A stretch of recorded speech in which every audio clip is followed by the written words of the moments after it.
Hello again, everyone, and welcome to another edition of the Dynasty Slant, powered by Pro Football Focus and brought to you by DraftKings. I'm your usual Dynasty Slant host, Michael Moore, along with my usual Dynasty Slant co-host, Russell Clay. How are you, Russ? A little sad about some of the injuries, but overall, I'm good. Well, I was going to ask how your own ACL was doing. Is it all right? Yeah, I just recently checked, and they're both good for now. Good. Well, remember, it's the non-contact injuries that are the worst, so just be careful walking like to and from your place of employment. So to the kitchen. Yeah, right. So, hey, it could happen anywhere, Russ, as we saw. So, let's cover a couple of those guys first. We will get to rounds 3 and 4 of our Dynasty Startup Mock Draft a little later in the show. But first, let's cover the big news, which is unfortunate that we have to talk about this. But 2 torn ACLs to, redraft, and I would say Dynasty's top receivers, Jordy Nelson of the Packers, Kelvin Benjamin of the Panthers. I don't know, Russ. Both very depressing. I don't know if that's too strong a word. Who would you like to commiserate over first? Well, I think we got to pour one out for the guys who have been doing like the MFL 10s and the drafts all summer. And you have to imagine a few of them have a lot of Jordy and or Kelvin shares. So right. I'd imagine some people are looking over their portfolios. So I'll pour one out for them. Well, yeah. So with that said, let's cover the Kelvin Benjamin injury first, as that happened about a week ago now. And as you pour one out for the MFLers, we will pour one out for the former Dynasty Slant co-host Scott Spratt, because he was a big Panther fan, and I'm sure he's in on this too. So, as we talked about, torn ACL for Benjamin, out for the year, which is really unfortunate for a lot of reasons, but probably more so for Cam Newton than anybody. Is that about right? Yeah, there's a lot of talk about Devin Funchess, and I think he'll be able to recoup some of what they're losing. But let's not sugarcoat this. This is not good for anybody, and especially Dynasty startups. He was a third-round pick, basically, so you're already out on that. Let's cover the Dynasty implications of Benjamin first. Probably won't be taken in our mock draft tonight in rounds 3 and 4 of a startup. Where would you put him now if, say, somebody was doing a Dynasty startup this week? You have to discount him now a little bit because of the injury, and you're going to be missing him all of 2015. So depending on where he falls, I would start to look at him 7th, 8th round, somewhere around there. But even if you do think he's talented, you got to do the time discount for missing him this year and the injury. Right. Well, yeah, because I think a lot of people were drafting him with the intent on starting him as no worse than their second receiver. And I think some people probably had him ticketed for their first receiver. So, and receivers like that go in the 3rd, 4th rounds of Dynasty startups. So, yeah, I think 7th and 8th is being generous with that. I don't know that I would take him before round 10, just because, like you said, he's not only missing all of this year, but he's got to come back from a torn ACL now, which is not good. Again, one of the knocks on him last year entering the draft was he was an old man. Old by relative standards, but to put it in perspective, by the time he comes back next year, he will be 25 already. So, just a lot of things I think to downgrade him on. So you're right. If there was one second-year guy that couldn't afford a major injury, like, it was kind of him, because the clock's already ticking. Right. And like you said, I think he was already sort of being lost in the shuffle behind the Evans and the Beckhams of the world. So I guess a more interesting question now, Russ, is what does that do to Devin Funchess in Dynasty drafts? Because I can't imagine him going too terribly high in startups, and honestly, probably not even real high in rookie drafts. But now with this news, does he sneak into the first round of Dynasty rookie drafts? And we were talking about how that first round is pretty set with a lot of talented guys. And I was loving the value on him in the early to mid second, but I think you're right. I think he's going to end up sneaking in there somewhere. There's just so much opportunity for him in year 1 now that it's probably worth it too, let's put it this way. Kelvin Benjamin had 144 targets last year. So they have to go somewhere, and it's not like they did a whole lot else to shore up that receiving core. So I'm not going to say Funchess is going to get all 144, but, I think they're going to throw him in there and see what happens. And look, it worked last year with Benjamin. They threw him into the fire, and at least the first half of the season it worked out. So, I think he could shoot up pretty good as far as Funchess goes. So, and one more note on the Panther situation, Russ. What does that do to Cam Newton, if anything, as far as his dynasty value goes? His fantasy dynasty value was always sort of tied to him running. I don't think he's ever going to be a prolific passer, but it does knock down your projections this year, sort of his touchdown projections and maybe even a few yards too. So if you were high on him, you want to hedge maybe off that a little bit. And if you weren't high on him, you're probably really avoiding him now. Right, so. right. Yeah. So again, just kind of a depressing situation all the way around. But on the flip side, we go to the Packers and Jordy Nelson, which, whilst very bad for Jordy Nelson dynasty owners, it opens up some opportunity there. And look, just real quick on the quarterback note, I think we can agree this does nothing for Aaron Rodgers' dynasty value, right? He's still a top 2 quarterback. Dynasty value, it does nothing. It does give me a little pause for this season. I thought he might have been able to throw 45 to 50 touchdowns if everything went right. I'm not sure he has that type of upside this year. But, yeah, you're not discounting him at all from a dynasty perspective. So, right. So with that said, which Green Bay receiver, Russ, I'm going to put you on the spot, is the one to own now for dynasty purposes, not just this year, but for dynasty? You've got a couple candidates, and I'll just put them out there. You've got Jeff Janis, who came on in relief of Jordy after the injury. You had Ty Montgomery, who rookie this year, who they've seen a lot of good things out of, who some are saying he could step in right away. So if you had to pick one, Russ, who would you go with? Randall Cobb. No, okay, I'm just so kidding. Randall Cobb. No, I would probably go with. I think Devontae's going to take over the number 2 role, but if there's a guy that sort of was under the radar you're trying to look at now, I would go with Ty Montgomery. They spent the high. Okay. So yeah, let's address that first. And you bring up a good point. I think Devontae Adams, it was assumed he would step into the starting lineup right away because he probably was anyway. So, I think this just confirms Devontae's value. It doesn't, sure, it shoots up a little bit, but look, I think he was going to get there anyway. Okay. Mm-hmm. So with that said, as you're sort of touching on now, who's the more, of the sleeper picks, which one are you going with? I do understand the athletic profile of Jeff Janis. There's quite a few fans out there. And I'm not against it. I just think it's so hard for those 6th and 7th rounders and undrafted free agents, like we've talked about before, to sort of get that opportunity versus a guy who they took in the 3rd round this year. So, and all reports have said that Montgomery, they really like him and he's performed really well. So I'm going with Montgomery. I think his senior year sort of pushed everyone away from him. But if you go back to his earlier college years, he had some really good production. So I'm hoping he can sort of hone that in and get back to that, and maybe Aaron Rodgers will help him out a little bit, Yeah, and I'll just say I would agree with that, with everything you said.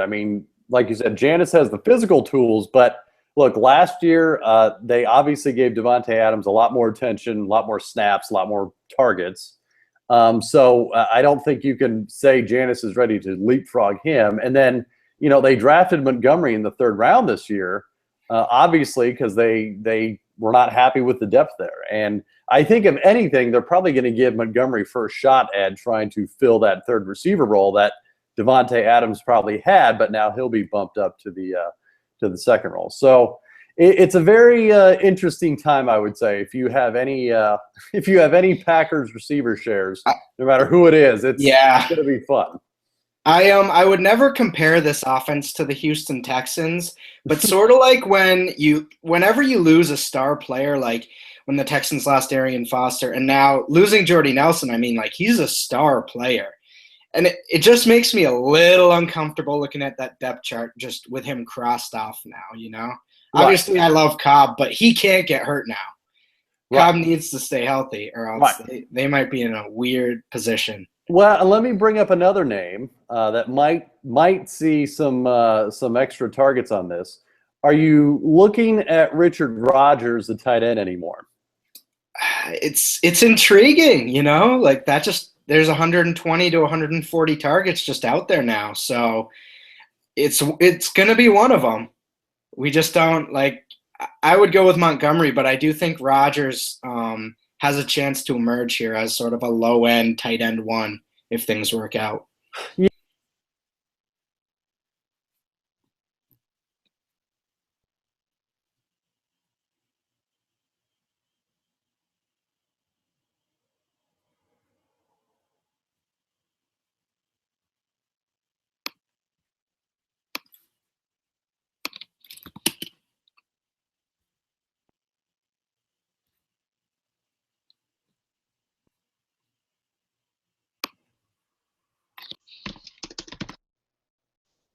Still there?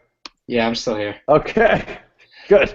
We had a slight technical difficulty, but we're back now, so it's all good. That was weird. Okay. Anyway, I think we were talking about Richard Rodgers, and I think we were both saying the same thing, which is, hey, he might get some extra looks. Is that about right? Yeah, 120 to 140 Jordy Nelson targets to split up now. So. Yeah, I think that'll be the intriguing thing. So. All right, Russ. So now that we've got the technical difficulty out of the way, it's bound to happen, even in 2015. Yeah, I was going to say we've gone this far, so I'm okay with it. So with that said, let's kick off into rounds 3 and 4 of the Dynasty draft, the Dynasty startup draft. And what we'll do, Russ, is every pick will sort of remind people who the previous 2 picks were. So they can sort of get an idea of what our thinking was. All right. So with that said, are you ready to kick this off? Let's do it. All right. Let's see here. All right. So sorry, minor technical difficulty. I am first up here, correct? You are first up. Rounds 1 and 2. First overall pick, you took Le'Veon Bell. And Amari Cooper. And then second round, you took Amari Cooper. So you've got a running back, you've got a receiver. So with that said, Russ, who do you got? All right. I think I am going to go Brandon Cooks here. Okay. Second year wide receiver from the Saints. I love them getting rid of Jimmy Graham for Cooks. So, I mean, not for Cooks, but in general, like that basically puts him in the number 1 role. I mean, we're going to find out pretty quickly if he can handle that or not. But I see them using a lot of screens and giving him a lot of targets. Breeze is going to spread the ball around more, but I think that's going to be good for him. His efficiency is going to go up a lot per catch and stuff. Well, and, you know, you bring up a good point. They've got Jimmy Graham off in Seattle. Drew Brees, just, you know, for the record, the last 5 seasons has had at least 650 pass attempts. So they have to go somewhere. You know, they're not just going to go into a vacuum or fall into a void. So, yeah, I love that pick. And look, they drafted Cooks in the first round last year. They obviously got big plans for him.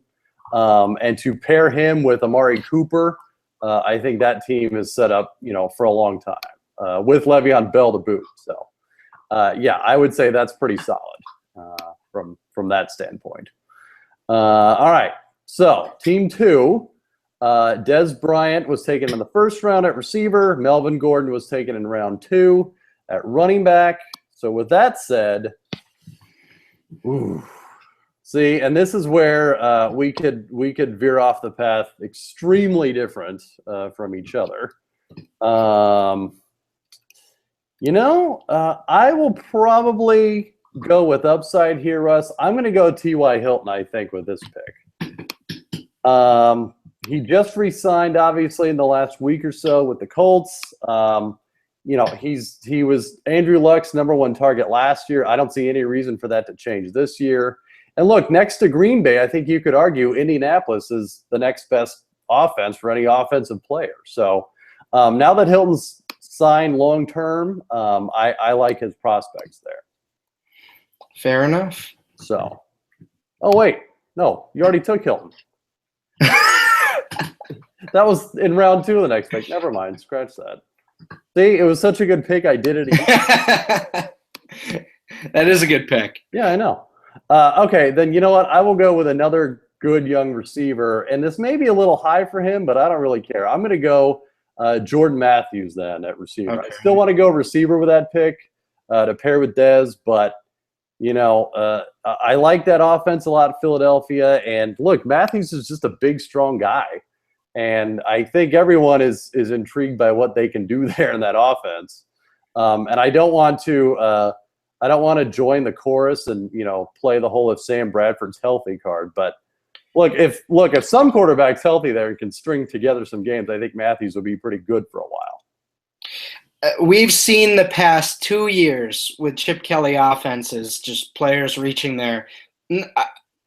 pretty much their absolute ceiling. Right. And, I mean, we saw it with Macklin last year and Deshaun Jackson 2 years ago.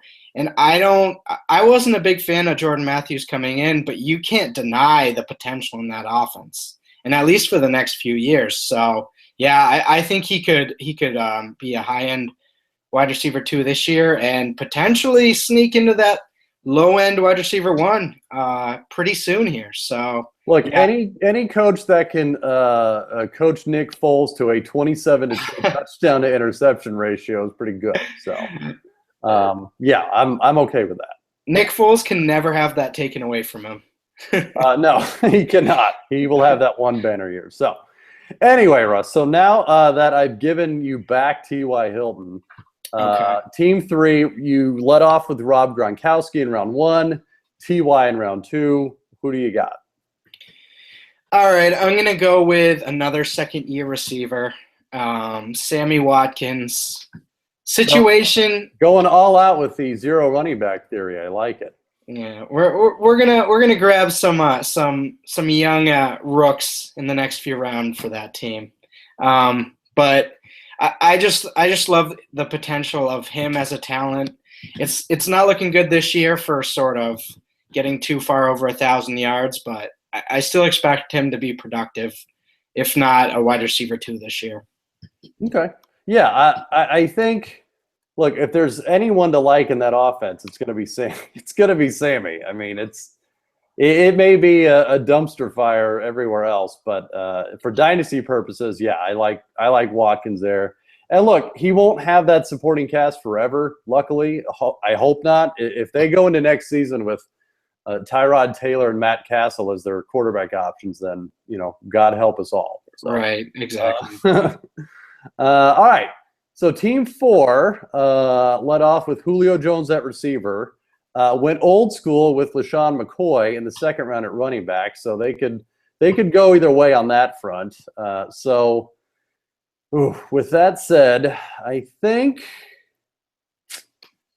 oh, man. And I think we can agree, and correct me if I'm wrong, Russ, the running backs sort of taper off, I think, about now as far as the tiers go. Is that about – or the receivers, I should say, tear off a little bit. Is that about right? Yeah, definitely. Right around here. Yeah. So, I think – and this could be really bad or really good, but I think I might go C.J. Anderson at this point at running back.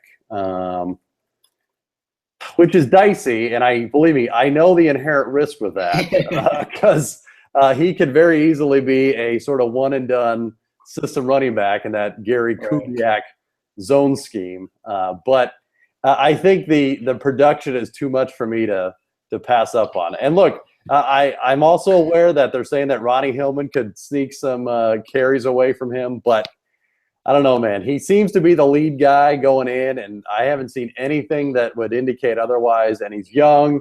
And look, he's in a good young offense that's surrounding him. I mean, yes, Peyton Manning could be, all of our grandfathers at this point. But the production there is just too much for me to pass on. That's what I was going to hit on with the Hillman and the Monty Ball stuff. I think they're so cheap that you can pick C.J. Anderson confidently, and then if you want to grab one of those guys late to sort of cover yourself, then that's fine, you know? Well, and I will officially say I am off the Monte Ball train. I mean, he just has done nothing to separate himself. You know, even after they took him pretty high last year, and I know he went, or 2 years ago, I should say, and he went fairly high in rookie drafts that year. I remember because I was one of them, and he just it never worked out. He's got the C.J. Anderson and Ronnie Hillmans of the world just lapping him. So, right. But I'm with you on Hillman. If you can get Hillman later as sort of insurance, then all the better. So. Yeah, I just think that Broncos running back, like without any name, is a very valuable position, you know? Right. And if this were one of those leagues where you could take an entire team's position, then even better. But unfortunately, it's not. So, all right. So team 5, Russ, led off with Odell Beckham. Did take Jordy Nelson in the second, but look, we'll imagine that never happened and that it was all a bad dream. So with that said, who do you have? All right. Well, the regular idea here would be not to take a 30-year-old running back, but I'm going to go with Adrian Peterson. There you go. Nice. I like it. Especially in a standard scoring league, I think he has the upside to sort of help you out even after losing Jordy. But, yeah, we're going to pretend that Jordy hadn't torn his ACL when this was going on. Right. Yeah, no, I agree with that. And look, if anyone could defy, you know, like the laws of space and time, I think it would be Adrian Peterson. And look, yeah, with that particular team, you took Beckham first, so it's not as if you've got the like all over 30 team. You've got some youth there, so I don't think that's a bad play at all. So. And hey, it could be very good, you know. I mean, Beckham and Peterson, you literally could have the top players at their position for a year too. So, no, couldn't knock you for that. So, all right. So, team 6, Eddie Lacy in the first round, Jeremy Hill in the second. So, I think it's fair to say running backs are covered, which, you know, conventional wisdom would lead to a receiver. Which, you know, you could argue Kelvin Benjamin would have been a prime candidate for this spot, but I don't know that that's the case anymore. So with that said, and it's not as if there's a whole lot of, you know, very good, intriguing options, but you know what? Actually, what I would do with this pick, see, that's dicey. All right. Care to guess who I was thinking of initially, Russ? That was super outside the box, but I won't go do it now. Oh, man, I don't even have one. Well, I was thinking maybe Devontae Adams. Oh. Actually, you know what? I will do that. That's what I'll do. I'm going to go Devontae Adams with that pick. It could be super high, and it probably is, but you know, look, he's the de facto starter there now in Green Bay on a very good offense. And look, he showed flashes last year. I mean, in limited time, he still had, 446 yards, 3 receiving touchdowns on just 66 targets. So, like you said, that's going to be a lot of targets that have to be made up, and I think Devontae could be one of them. So, and he was really good in the playoffs too. So yeah, I'm okay with that. I'm not usually that adventurous, but I'm going to go with it. So, all right, Team 7 led off with Antonio Brown and DeAndre Hopkins. So much like the last team in the running backs, pretty sure receivers on this team are good. So who do you have? And this round and the 4th round is where you start to your plan starts to solidify, because there becomes a lot of win now assets and a lot of young up and coming assets. So you this is where it starts to you veer to two sides of the road, you know? Right. Exactly. I'm looking at Jimmy Graham here from Seattle. Okay. I just think he's got at least a few more good years left, and while he's not going to get the same targets, I do think he should. I do think he's going to get over 100. So, and I think they're going to use him a lot in the red zone.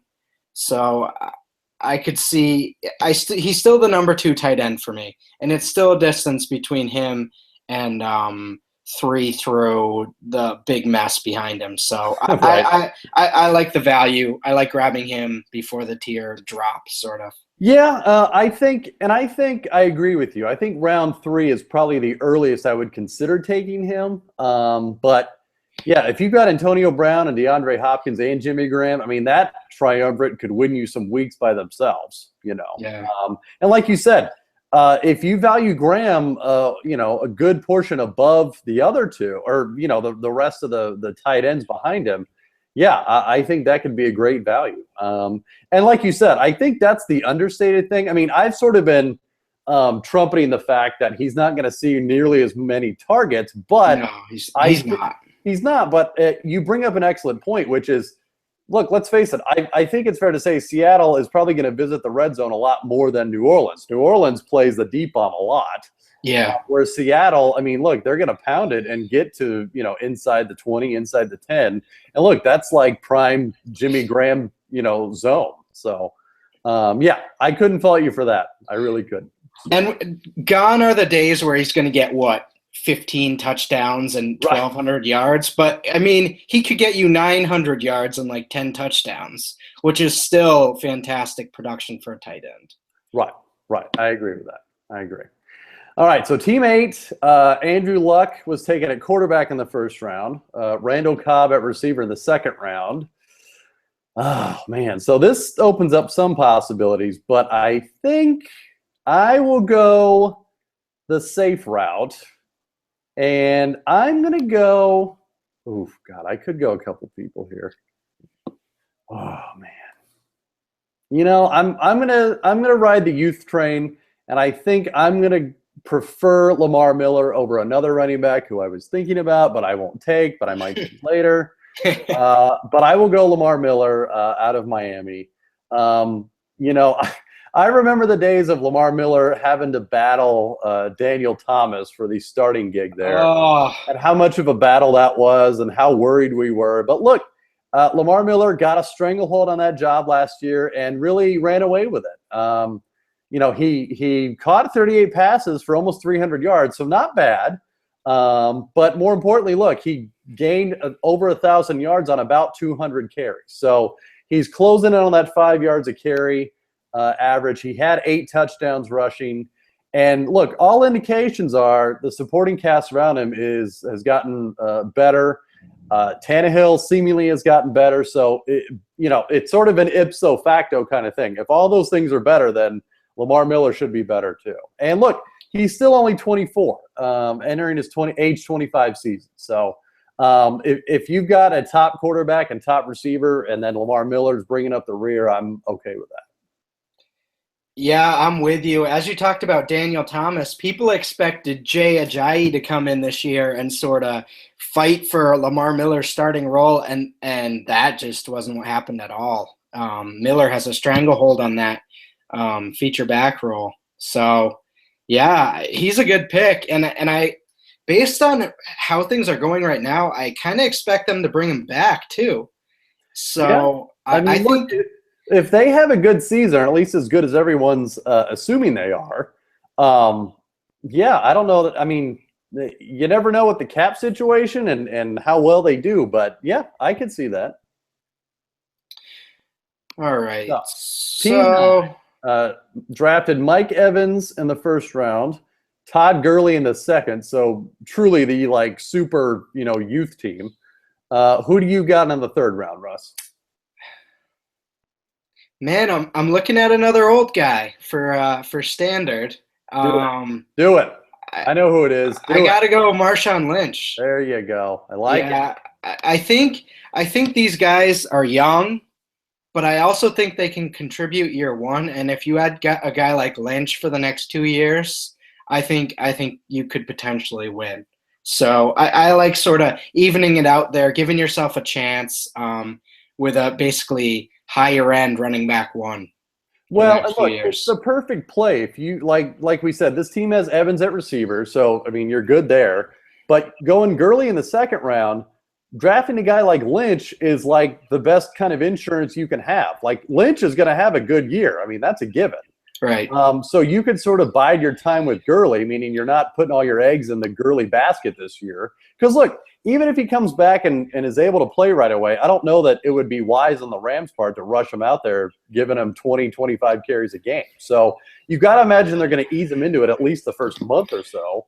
But look, a guy like Lynch he's gonna shoot out of the gate from the get-go, man. Right. He'll prop up your team early on. He really will. And like you said, I think for a good year or two, he could be your stud there. And then you've got, Gurley and Evans to sort of take it home after that. So, no, couldn't fault you for that at all, Russ. I like that pick. And he is getting older, but he had a weird 3 to 4 year period in his career where he had like no touches. He just was gone. He was off the face of the earth. So I don't know that he has as many touches as a normal 29-year-old running back has.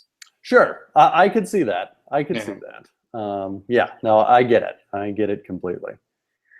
All right. So team 10, Demaryius Thomas taken in the first round, Jamal Charles taken in the second round. So again, not really one position favoring the other. So you've got a couple options with that. Oof, man. I think in this case, even though it's a standard league, do I want to do that? Do I want to go that old? Oh, God. This team's in a perfect position to go win now. Well, yeah. Right. Well, and you know what? Yeah, I think with that said, I will go the ultimate win now running back. I will go DeMarco Murray at this particular juncture. He's in a good situation, just like we touched on with Matthews before in Philadelphia, but and look, no one expects him to get 400 carries again. Hopefully anyone that drafts him doesn't. But look, in this scenario, he's your second running back. And look, he could still have 1 or 2 years of running back one production in him, just like you mentioned with Lynch. So, and especially pairing him with a guy like D. Thomas and Charles, I mean, those two are the ultimate upside. So I blew it. I should have picked Murray. You should have. Because look, like I said, Murray as your second running back, I think is fantastic value on that. So that's a great pick. All right. Team 11, you're up, Russ. Calvin Johnson taken in the first round, AJ Green taken in the second. So I think receiver is good, but hey, you could always surprise me, Russ. You are full of surprises, my friend. I'm looking at two guys here. I got to go with Devontae Parker here.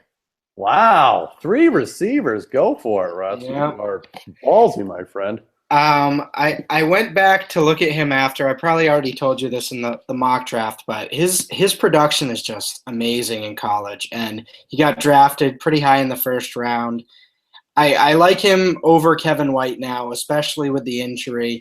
And I think he's a type of guy that can grow with Tannehill and eventually be sort of a high-end wide receiver too. So at this point in the draft, if I can get a young guy like that to sort of go with some more veteran players, I kind of like him as the wide receiver 3 for that team.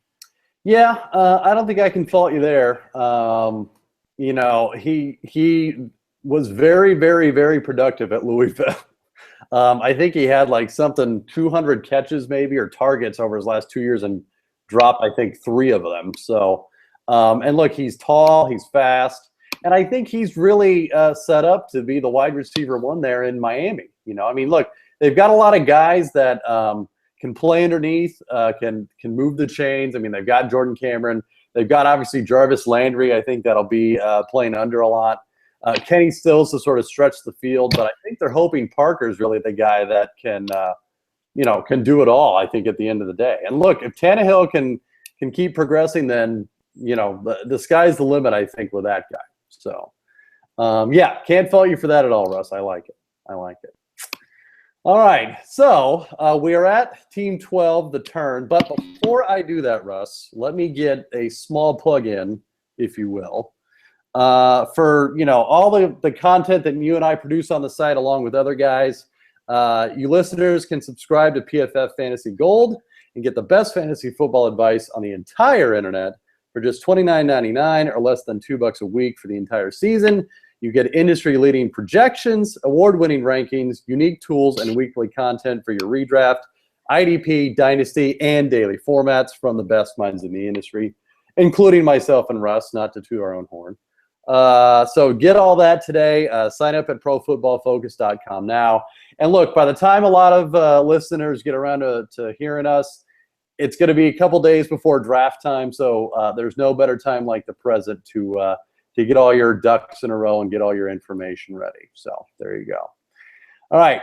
Team 12 drafted Aaron Rodgers at quarterback in the first round, Alshon Jeffrey in the second. So, I'm going to double dip, Russ, in the running back pool at this stage. I'm going to go Carlos Hyde 1 and TJ Yeldon 2. And honestly, and you can correct me if I'm wrong here, I kind of view Carlos Hyde as a pretty decent value at this stage in a startup. I mean, I think everyone expected him to sort of catapult into running back 1 status as soon as Frank Gore left. But, look, they had some question marks there. They brought Reggie Bush in, so I think that kind of took away the PPR, the passing back value he had. I've seen some talk of Kendall Hunter coming back and stealing some short yardage situations. So I think the knock was Hyde wasn't going to be this all-purpose back that we all made him out to be. But look, he's still the starter, and there's still going to be a run-first team. So, I think that's pretty good value. And he's only in his second year. You've got a lot of time left. And then Yeldon, I don't know that he has yet to play a down yet in preseason, but you talk about a guy that's got a lot of a preseason hype. I mean, he's probably got the most of it out of the running backs anyway, for a guy that hasn't even touched the field yet. So, and look, he's only 21. He'll be 22 this season, and hopefully he's on an ascending offense. I think we can all agree that he might be the best thing on that offense at this point. So, and with the drafting of Rodgers and Jeffrey on that team prior, you pair them with Hyde and Yeldon. I think that's a good core at that stage. So. The shine really wore off Carlos Hyde really quick. Right? The turmoil in San Francisco everyone has slowly backed away from that situation. And Hyde is one of the guys that his value has dropped quite a bit from early off season. But yeah, I agree. He's going to have quite the opportunity this year. Sort of similar to Melvin Gordon in San Diego, that he might not get the passing downs, but if you can find a guy who can get over 200 rushes, like that's pretty much, especially in a standard league, that's pretty much all you can ask for, Right. Those are like, unicorns and rainbows at this point. You just can't find them anymore. Right. So our running back by committee doesn't scare me anymore. Yeah, as it shouldn't, because look, somebody's going to get the touchdown carries there at some point. So, right. All right, Team 11. The all-receiving team. Calvin Johnson, A.J. Green, Devontae Parker. So, Russ, believe me, you could surprise me yet again and go but I would advise against that as your friend and mentor. All right, I'm going to go with Matt Forte here to sort of even things out a little bit. He's getting older too. I think there's a decent shot that this might be his last year as a prominent fantasy running back. But I think with this team, you sort of want a win now running back to get you through the next 2 years. And then I think him with Calvin and AJ Green could do some damage. Yeah, I think so. And look, I think it's the perfect combination of sort of the win now, but also win later kind of strategy. Like you've got Calvin and Forte for the now. You've got AJ Green, who, is in his prime, so it's now and later, and then you've got Parker for later. So, right. Yeah, couldn't fault you for that one, Russ. Really couldn't. All right, Team 10, Demaryius Thomas in the first, Jamal Charles in the second, DeMarco Murray in the third. I will go Russ, what do I do here? I want to go off script so bad. You should, whenever you can. Yeah, just look, YOLO, man. Like, Oh man, and there's a couple players there that could do it. I really don't view the fourth and the sixth round as much different this year. I see a lot. Yeah. All these guys are pretty tightly like gapped together. Yeah. I'm gonna go against. I'm gonna go against my gut. I was planning to go outside the running back receiver core, but I will stick with it. I will go receiver Keenan Allen at this point. Who, to be quite honest, I haven't been really high on him in the past, but I think at this stage in a startup, I love the value there. Look, he had 120 targets last year. I mean, didn't quite convert all of those. He only had 77 catches for 783 yards and only 4 touchdowns. But, he's only 23, still in a good offense. I would still argue is the number one receiver in that offense. The Antonio Gates suspension might give him an added boost, but look, as your second receiver in a dynasty, I'm okay with that, and especially if he's picked behind guys like Charles and Murray on your team, I'm okay with it. So, is that too high, Russ, or is that about right? No, that's not too high. That's right around where he should be going. Okay. He's had a weird career so far, and I don't think anyone would say otherwise. I still look at that rookie year and say, okay, this is what his potential can be, and with a bigger role, he can return even better than that. He can return even better than that. So, yeah, I don't mind that pick there. Okay, good. All right, team number 9, the Mike Evans and Todd Gurley, Marshawn Lynch core. Who do you now have, Russ? All right, so I'm going to go Travis Kelce here. Okay. And to be honest, that's who I was debating with that last pick with Allen. But anyway, continue. I do have some concerns on how many targets he has the potential for in that offense the next few years with Macklin there. I mean, he pretty much got sort of not his ceiling of what he could get as a player, but in that offense, last year might have been about what he tops out as the next few years. But that's good, So I kind of like him there, and he has the talent and ability to sort of become a lot better. So if something changes in that offense or they get rid of Alex Smith, then things could really change for him. So I'm sort of betting on the player there. Yeah, no, and oh God, he's so frustrating, and it's not his fault. I mean, right? If he were on any other team, I feel like they would have cut him loose by now. But even on a what I would call reduced attention, 67 catches for 862 yards. Yeah. I mean, for a tight end, that's awesome. And look, he's only in his 3rd year now, so he's young. He's got plenty of time left. But I agree, man. If he could realize his full potential, he could very easily. I'm not going to go out on a limb and say he'll join Gronk in that sort of elite, stratosphere. But could he easily be the second best tight end in Dynasty? Yeah, I think he could by far. I mean, it sounds outrageous to throw out the Gronk comp, but I think he's like a similar athlete. He might not be quite the player, but athletically alone, he's right up there. God, I so wish he were like on someone like Indy or Green Bay, and they would just cut him loose. But we can only dream about that. So, all right. So team 8, Andrew Luck, Randall Cobb, Lamar Miller. So got all of the important positions, I'd say, out of the way. So really, it could go a lot of different ways on that. Mm-hmm. Oh man, and yeah, I mean, there's not a whole lot of I don't want to say there's not a lot of value, but there's definitely a big drop off at this point. So, and this is going to sound absolutely nuts, but I will probably go.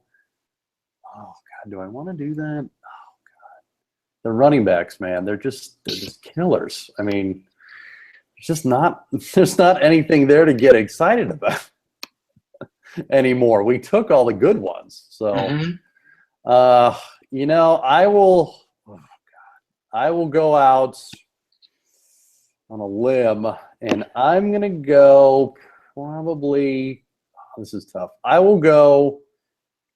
Oh, forgive me. I'm going to go Mark Ingram, I think, at this point, which it's not really a pick I'm too jazzed about, to be quite honest. But you put the tail between your legs before you made that pick. I really did. And man, there's just such a drop off after that I almost feel like, almost pressured into taking something because I don't know what I'm going to get after this, Right. and with only Lamar Miller as the running back on this team, I kind of feel compelled to, and I think I can get a good receiver and a tight end later. But look, Ingram by himself, I think it's not a bad play. I mean, he just re-signed in New Orleans, so he's going to be there a while. Had his best season of his career last year. He had 964 yards, 9 touchdowns. He had 30 catches on top of that. Didn't have a very good, yards per catch average. But look, as you stated before, man, and I totally agree with you. If you can get a guy that's your first and second down back, then I think that's got some value, especially in these standard leagues. So, and I just don't think at this point there's a lot of guys left in Dynasty anyway that hold on to that designation. I think there may be a guy or two that we both may be picking soon that has 1 or 2 years left. But, yeah, as far as a couple years, I like Ingram at that spot. So. And he has the added bonus of C.J. Spiller has not been able to stay healthy, and he just got surgery. And he's not going to be the passing down back, but if Spiller's out, they're going to lean a little more on Ingram. So Right. So, all right, Team 7, Andre Brown, DeAndre Hopkins, and Jimmy Graham taken so far. So I think you're good on the receiving side of things. But you could prove me wrong, Russ. Who do you got? Okay, so I am going to go Amir Abdullah. Okay, I like it. As we've talked about, he shouldn't be a running back 1 this year, but in Dynasty, I feel he's a pretty good value around this area. I love these running backs this year. I love the Yeldon pick, few back, and I just think they're all going to be awesome. At least the first 6. So. Yeah, well, and look, you never know, man. I mean, there's talk of him starting from day 1 and maybe not being the primary 3-down back there, but at the very least, getting a significant amount of carries. And look, Joyke Bell cannot stay healthy to save his life. And look, I don't think they view Theo Riddick as anything other than, what he is, which is the passing down back. So, yeah, I think Abdullah could start pretty early. I really do. I think he could be sort of that spark plug. Especially on turf and in that offense, that he could do some good things. I can't fault you for that. And look, if he does end up hitting, I mean, if this were a real Dynasty startup, that would be one of the best values of this entire thing. So he'll be inconsistent in a standard league, but at this point, you have to get a running back with that team. So I think you got to sort of risk it here. Sure, I get that. All right, Team 6, Eddie Lacy and Jeremy Hill as your runners, Devontae Adams as your receiver. So if I'm picking this team, which I am, running back I think is fairly settled. So if I were looking at hypothetically receiver,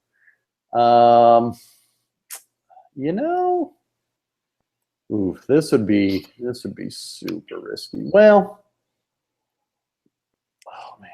I really don't want to have to dip into the Jeremy Maclin pool this early, so I'm not going to. But I think I'm going to go the Allen Robinson route, I think. At this stage, he's your second receiver, which, don't get me wrong, it is super dicey to be rolling with Devontae Adams and Allen Robinson as your starters, but look, it's pretty obvious with this team with Lacy and Hill, your running backs are the biggest area of concentration here. So, I think you could sort of take chances on lottery tickets like Adams and Robinson. And look, they're both young guys. They're both second-year guys, and you could have them for a long time. And look, Lacy and Hill, again, combined, I think with those 4 players, you have like 5 years of experience. So you would be set up for a long time with that core, assuming everything panned out. So. Yeah, and even if just 2 of them pan out, you know? Right, right. And you're Even if all you hit set. on 50%. Yeah, like you're still all set. So Right. All right, team 5, ODB and Jordy at receiver. And again, this is assuming Jordy's healthy. And Adrian Peterson as your top running back. So, Russ, who do you have?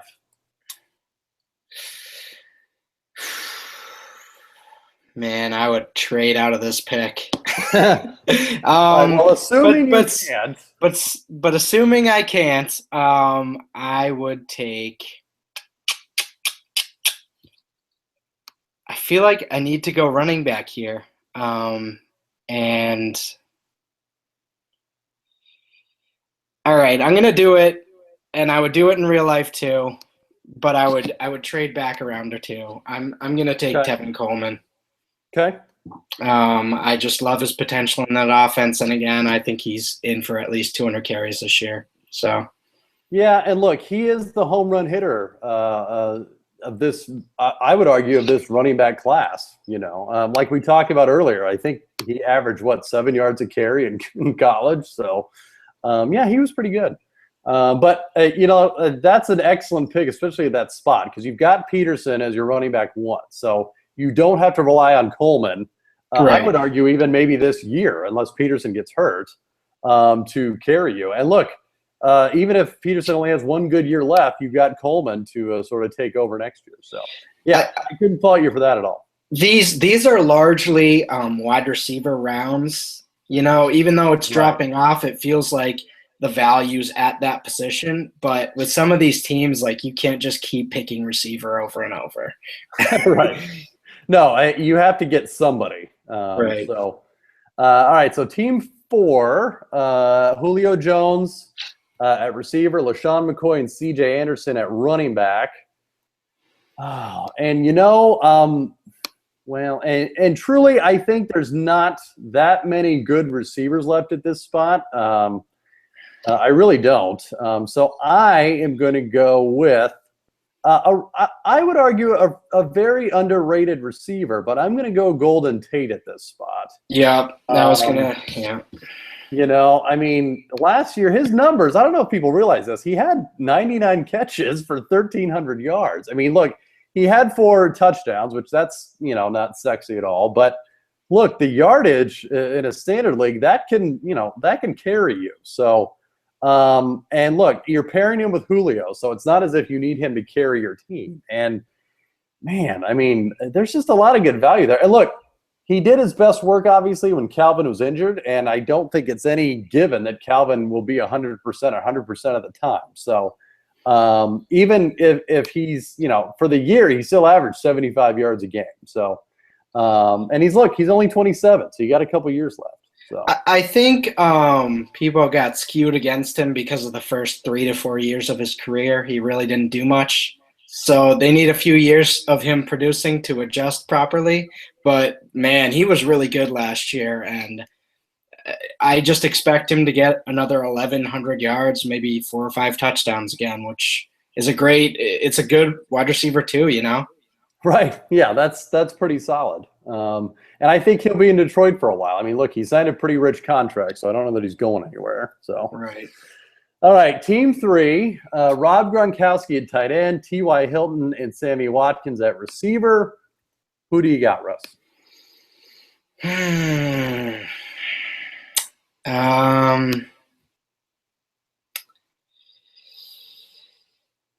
Nelson Aguilar. Nice. I like it. Yep. Eagles, Chip Kelly, just like Jordan Matthews, he's going to get him the ball and pretty much make him reach his ceiling is how I'm viewing Chip Kelly until he leaves the NFL. Right. As the genius that he is. So, right. Hey, I can't, again, it's another one of those where he's young, obviously, he's a rookie. They drafted him in the first round for a reason, so they must have some plans for him. And look, you're pairing him with Sammy and T.Y. Hilton. I mean, that's a pretty high ceiling on all those guys. So, right. And look, sort of like we touched on, and I'm sure this, contributed to your thinking, but at this stage, you don't want to be forced into taking a receiver or a running back that you don't want to. I mean, look, if there's receivers or guys at other positions that are better value, you still go with that. I mean, look, there will be running backs later. I mean, there's several I can see that can help you out this year. And they may not be, a very good dynasty pick 2 or 3 years from now, but can help you this year and sort of, bridge the gap between here and next year when you got to rebuild a little bit. So, yeah, I mean, if you are like Aguilar and you already got enough receivers, I mean, believe me, don't let that stop you from taking him. Right. He could still, like you said, his ceiling's pretty high, and you don't want to miss out on that. Definitely.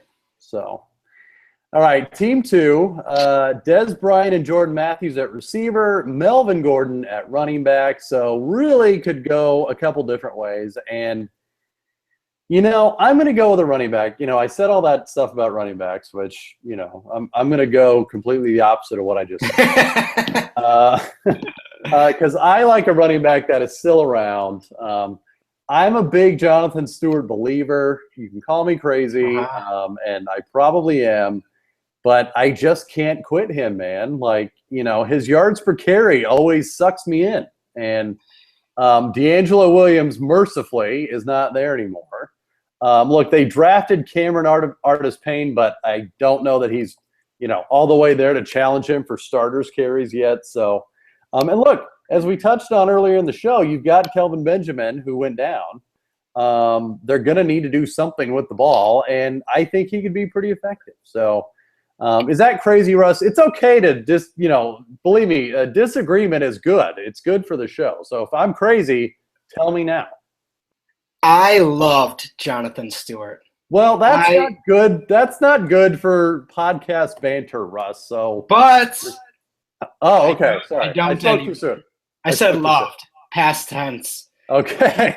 He just hurt me so many years in a row that I just can't trust him at this point, for better or worse. I mean, there are just certain guys that, I probably was really high on him for a solid 3 years of just no production, and I just can't get over it. So, yeah, I mean, I'm not against the pick, but I wouldn't do it myself. I'm out on him. I can't do it. He's just crossed off my list. You know what I mean? Completely. He can't hurt me anymore. Right. Right. Well, and yeah, look, again, I am probably in the minority. I promise you that. But, and I can't argue with any of the points you made. He teased fantasy and dynasty owners for so long. And look, Carolina did too. They have some culpability here. They couldn't just pick one and go with it, even when one showed to be the superior option. But that's in the past. So that's what killed it for me. When D'Angelo was a free agent to be, and everyone was excited, and I was looking at all my dynasty teams with Jonathan Stewart on them. And you were loading up on Jonathan Stewart shares like the rest of us. And then the news came, D'Angelo Williams resigns, and I was just like, all right, I give up. Yeah. No, I will not disagree with any of them. And look, even in the dynasty format, look, he's 28, so he's not going to be around for a whole heck of a lot longer. But with a team that has Melvin Gordon running back, I feel like it's sort of dynasty insurance, I think, is a phrase we've been using here. So anyway, all right, Russ. So with the last pick in this dynasty startup mock draft, pick 48, you've got Le'Veon Bell at running back, Amari Cooper and Brandon Cooks at receiver. Who do you got to take this whole thing home, Russ? Well, I looked it over, talked with my associates, and we decided that we're going to go with Emmanuel Sanders. Nice. I like it. Actually, I don't like it, but I will let you say your piece first. I agree some of his value is tied to Peyton Manning, but I love his role in that offense. I do think he's going to regress this year, but to sort of Golden Tate-ish numbers. And that's sort of how I view him. Okay. Well, look, he's still a good player on a good team, so I can't fault you for that. To me personally, it really scares me. Like Kubiak they brought in, and just all the talk about CJ and the run, blah, blah, blah. I mean, we've heard it the entire training camps. That's the thing that scares me, man. And And him coming out and saying he's not going to have as many Right. fantasy points. He literally came out and said that. The ultimate source, which is, that's the part that really scares me. It really does. Look, I think guys like Demarius, I really think are quarterback and scheme proof. There's no issue with him. Emmanuel, I don't know, man. I would like to see that he can keep up that pace for a while. I mean, look, he's still a young guy by receiving standards, so it's not like, he's got the running back cliff that we've gotten used to. So, and look, at the same time, if you've got receivers like Cooper and Cooks already and he's your third receiver, I can't really fault you for that at this stage. I mean, look, he's essentially your lottery ticket every week in your lineup. I mean, he could blow up any week of the season, and he's acting as your third receiver. So, I couldn't knock you for that, Russ. You've convinced me. I've come around. I'm okay with that pick at that time. So, at that time, that's a very specific situation. So, anyway. All right, well, that rounds out this Dynasty Startup Mock Draft. I appreciate and applaud all of you that have stuck around this long. Until next time, I am Michael Moore. That is Russell Clay. And you can hear us next time on the Dynasty Slant. But in the meantime, you can get all of the great content we talked about it more at profootballfocus.com.